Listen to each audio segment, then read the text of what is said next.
Hello, fellow investors. Welcome to another episode of Ritter on Real Estate, where we teach you how to passively invest like a pro. I am Kent Ritter, as usual, and I am here today with Tim Lyons. And Tim is a managing partner of Cityside Capital. He's a real estate syndicator and focuses on bringing strong returns to his investors through his investments. He's also a lieutenant in the New York City Fire Department. And until recently, he was working in the ER as a level one trauma center nurse. So sure says some good stories through that.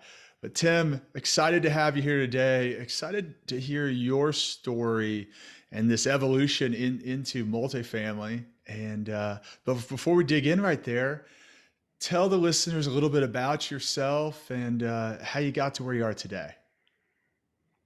Yeah, Kent, thanks for having me on the show.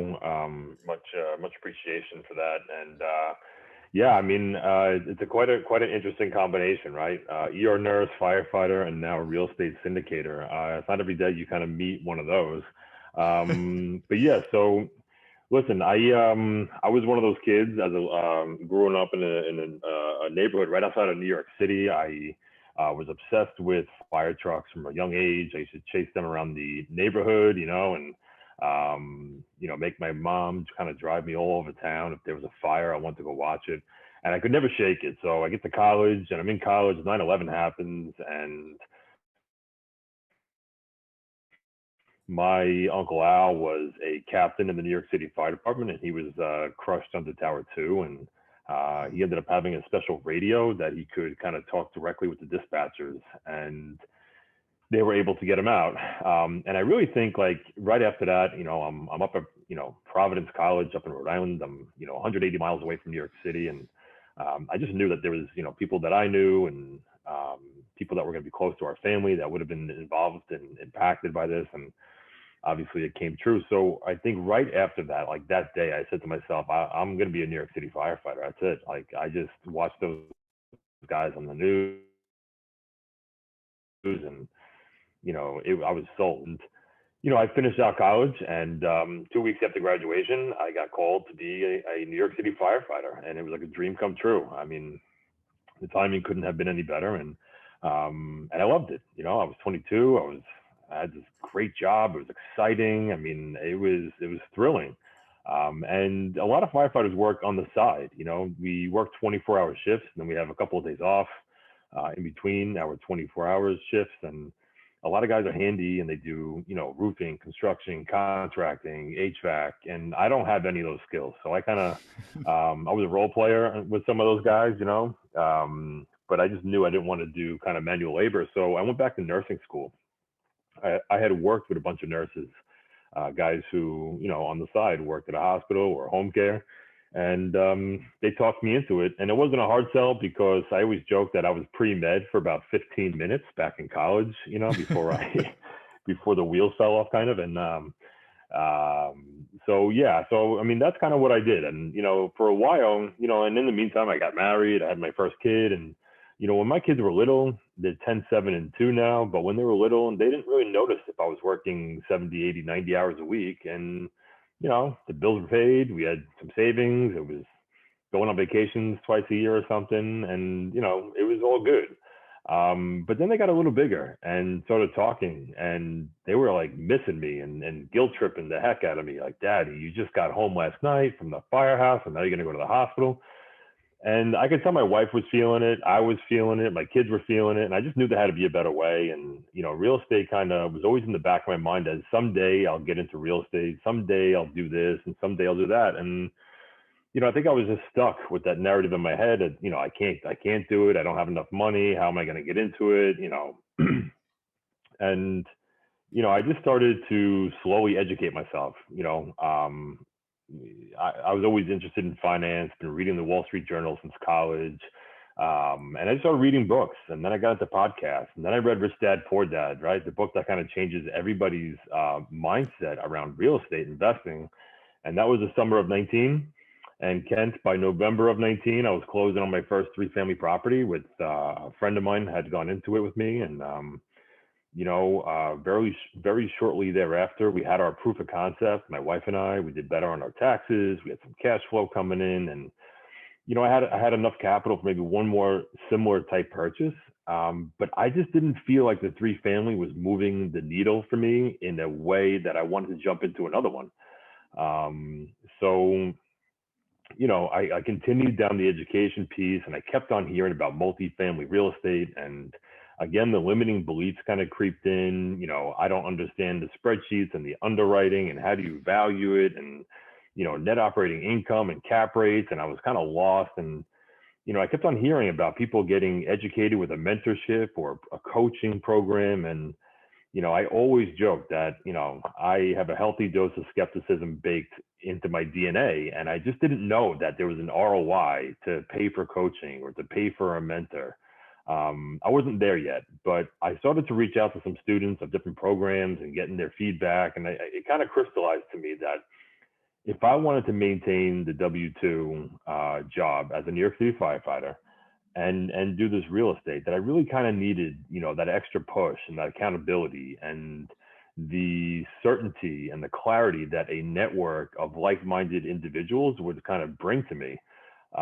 So March of 2020, right before COVID kind of ramps up, I joined a mentorship program, and I kind of got around my limiting beliefs, and I came out of pocket and paid for it. And as right around that time is when COVID kind of hit. So it wasn't the best time to get into multifamily real estate, but for me, there never is going to be a perfect time.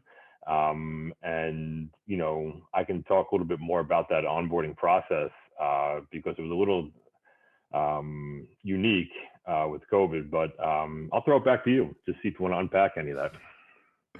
Yeah, Tim, I think there's a lot there, right? I think that, starting out, you called to serve, you become a firefighter, right? You start working two jobs.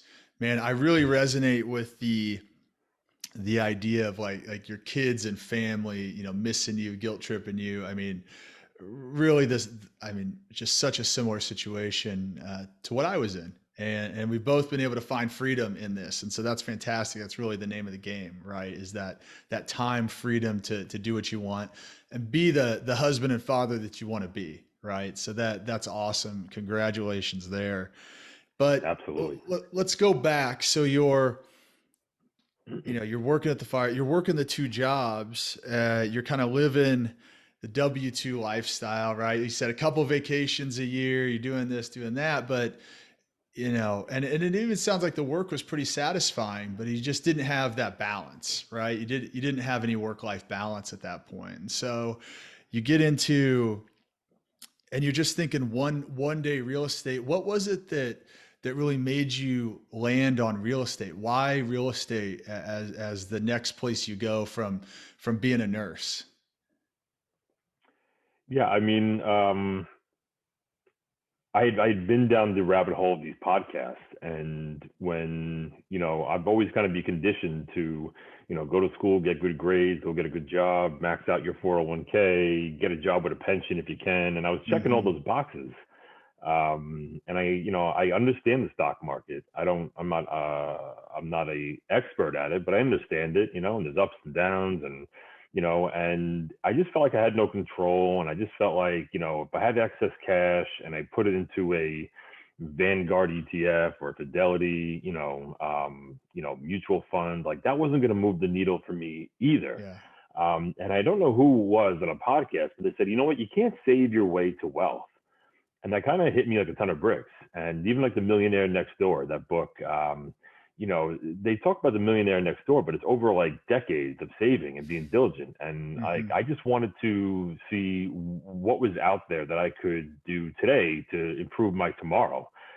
And in that same podcast, when he said you can't save your way to wealth, he talked about equity, whether it was real estate or a small business or getting in on the ground floor of an IPO or something like that. And that really kind of hit me. Like, I need to find out about equity. I need to know how equity works. And real estate to me at the time was just like that natural next step. because I wasn't going to be doing any startup companies, and I already had no time really. So, and I just really had that interest in real estate, so it just seemed so normal to me to kind of start educating myself on a topic that I was already, pretty interested in. So that's kind of how I made that pivot towards real estate. And the more education you get, and the power of leverage, and the power of equity, and using other people's money to pay down, like for the tenants, to pay down your debt and to pay your expenses. I mean, it was pretty powerful. And then all of a sudden you start talking about tax benefits to landlords and to investors. And I found myself reading tax textbooks and tax, books, and signing up for tax webinars. I mean, stuff that I would never think that I would be absolutely highly engaged in. I couldn't get enough. So one thing led to another, and it just crystallized to me that this is right where I need to be. Yeah, that's awesome. I mean, you're taking accountability for your future, right? I think most people put it on autopilot and just say, well, I'm going to sock it away in this 401k and kind of hope that one day I have enough to retire, right? And kind of put it in Yeah, somebody else's hand, put it at the back of your mind. When in reality, I mean, that is to me the most important thing you can do is just take the reins of your financial future and make sure that you're being proactive with that, right? And so you start educating yourself, which right, as we all know, I mean, there's no better return, right? Nobody can ever take that away from you. If you lose everything, you can start over if you know what to do, right? So that's fantastic. And then real estate, sure. I mean, checks all the boxes, right? I mean, that's why you do it. That's why I do it. And as you get into it, and I love the story about, you didn't start big. You started with that threeplex, but that's absolutely perfect because you got into the game. And when you get into the game, you realize the more hidden benefits, right? Tax savings and things like that you start to see flow through, and it really hits you, right? So that's 100%. awesome. I love that story. And so you're in real estate and you said, okay, well, I got this threeplex, but like you start doing the math and you're saying, okay, well, how many of these do I have to own to really get to where I want to be? Right. And it was probably a lot of Yes. threeplexes. So you said, okay, I got to start scaling up. So how did you go about that process to go from, that point to scale up and go into larger multifamilies? Yeah, you're exactly right. I just want to stack on top of that threeplex. When I first closed in that threeplex, I remember coming home to my wife and saying, "Babe, I'm going to buy 30 of these things, and it's going to be awesome." And you very quickly you realize you don't have enough money and for that, and then am I really going to raise capital from people to go buy 1920s built threeplexes? That are just waiting to kind of have this capex tsunami kind of hit you? And the answer is no. So, that's when multifamily, I kept on hearing on the podcast. I kept on reading about it in the books, but I didn't understand it. But I started to investigate it just a little bit more, go a little bit deeper, and all of a sudden I was like, wow, like you can have a 10 unit, and it's really all the units are under one roof. So it's like you have that scalability. And I started to investigate what scalability meant. And, little by little, I was like, man, there's no other way I have to do this. I don't want to be the guy to have 10 single family houses. And there's nothing wrong with that. If that's what you want to do and that's how you want to operate. But then, like, you just hear so many stories of people who have 10, 20 single families who they built up over a number of years. And then, like, they see the light after 10, 20 years, and then they sell them all and get into multifamily. Mm-hmm. Um, so I just kind of I was trying to find out where I fit in this whole space. So, I ended up saying to myself, all right, I want to do multifamily. How can I do it successfully? And because at the end of the day, like, I didn't have a ton of time to be making tons of mistakes and doing it by myself, even though my mindset at the time was me, I. I want to have control. I want to do by myself. I want to make the money. I want to make decisions. I wasn't at that point where I am today, realizing that commercial real estate, and actually real estate in general, is a team sport.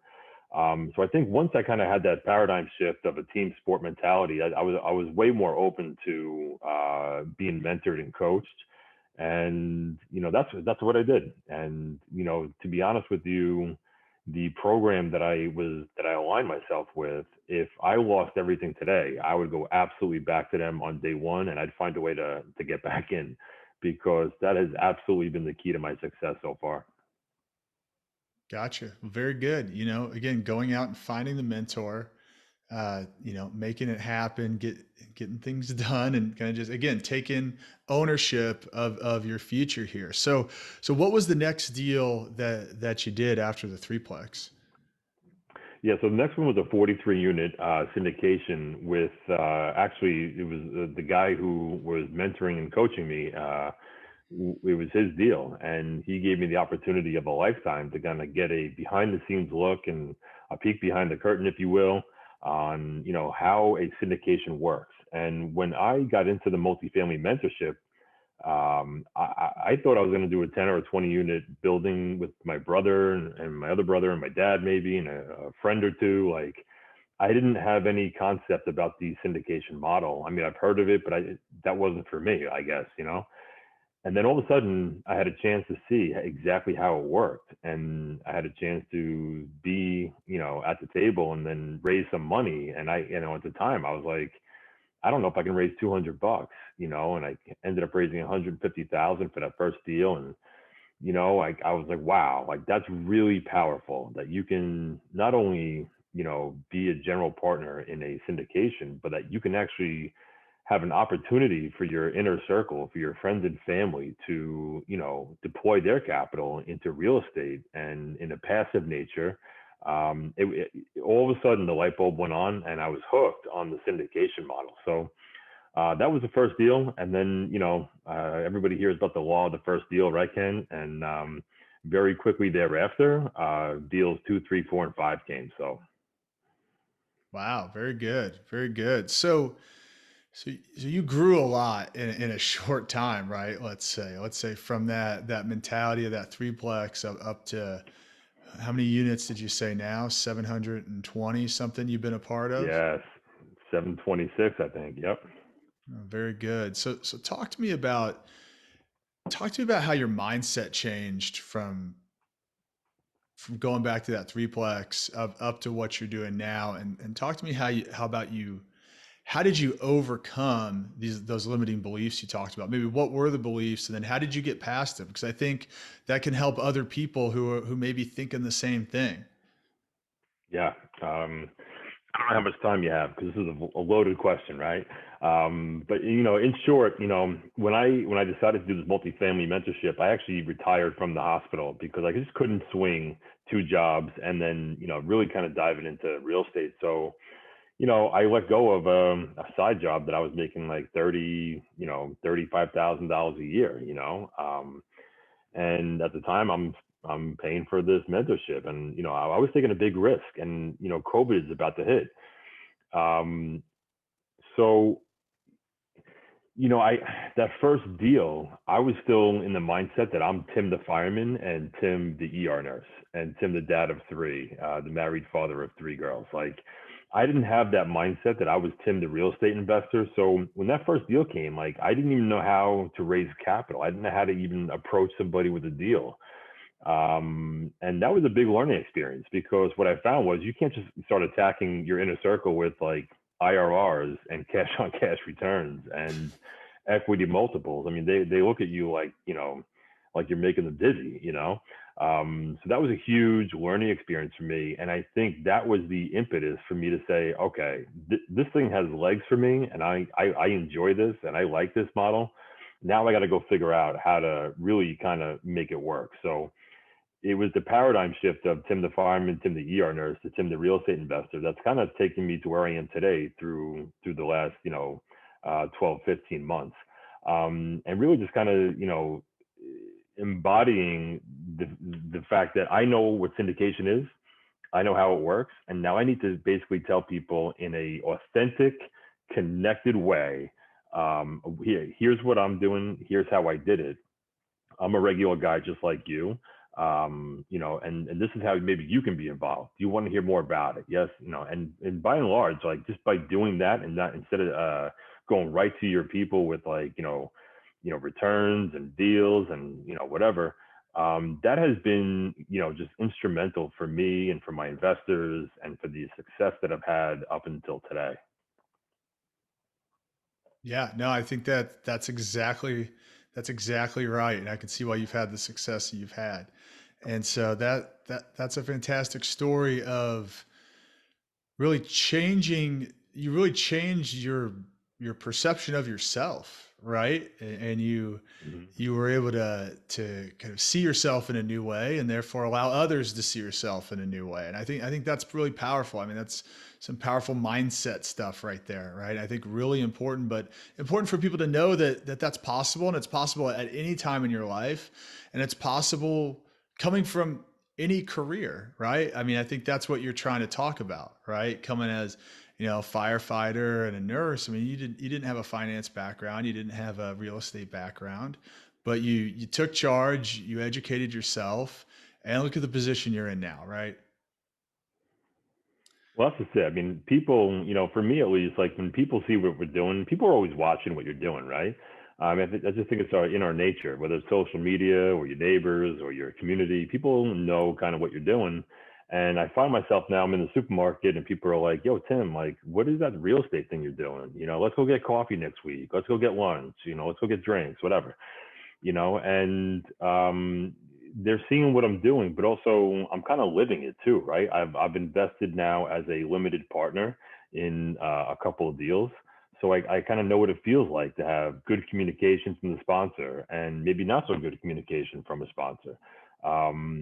I've been a part of 5 syndications, working on my sixth, and I've kind of taken that experience and I'm trying to bring it forward with me so I can serve the investors the way that I want to be treated, basically. And I think that there's been some early success with that model. Um, as far as syndications and real estate in general, and being a firefighter and being a nurse, and having that mindset shift, up in the Northeast, like you really can't cash flow really that well, in like the New York City area per se. It's more of an appreciation play. So growing up and being a young adult, and when you heard of real estate investing in New York City, it was really kind of buy and hold like for a really long time. And then all of a sudden, like after a couple of decades, you look like a hero because it's appreciated, so much. Hmm. But investing for cash flow isn't really like the main driver sometimes. And again, it's market specific, in the sub market as well. But so real estate investing isn't really something that guys do, at least in my little ecosystem. So, but then at the same time, they don't want to hear about a deal in, Austin, Texas or Phoenix, Arizona, because they can't go drive past it, touch it, see it, fix it if need be. So really getting people comfortable with like the passive side of investing, and that, now that when the investors got the K1 and they get those distributions, like it all starts to click. And now it's like, let me know when you have another deal, because that first one worked out pretty well so far. And that's just kind of how the model for Cityside Capital has kind of, gotten started. But we got started in a big way. Yeah, that's exactly right. I mean, it is, I'm convinced, the best way to build wealth, and you don't really understand it until you get on the inside, right? You do that first deal, and you see it happen. I mean, the same thing happened for me when I started as an investor. So, very good, Tim. Thank you for being here and sharing your story. That's it's inspiring, right? The success you've been able to have. Before I let you go, I want to take you through our keys to success. I got 4 questions I want to ask you, and the first one is: you think about these deals that you've done, the people you've partnered with, and if you could, as an investor, ask a deal sponsor just one question, what's that most important question? Um, it would be, how do you communicate with your investors? How often? What kind of information do you put forward, um, during the good times and maybe not the good times, the good and the bad?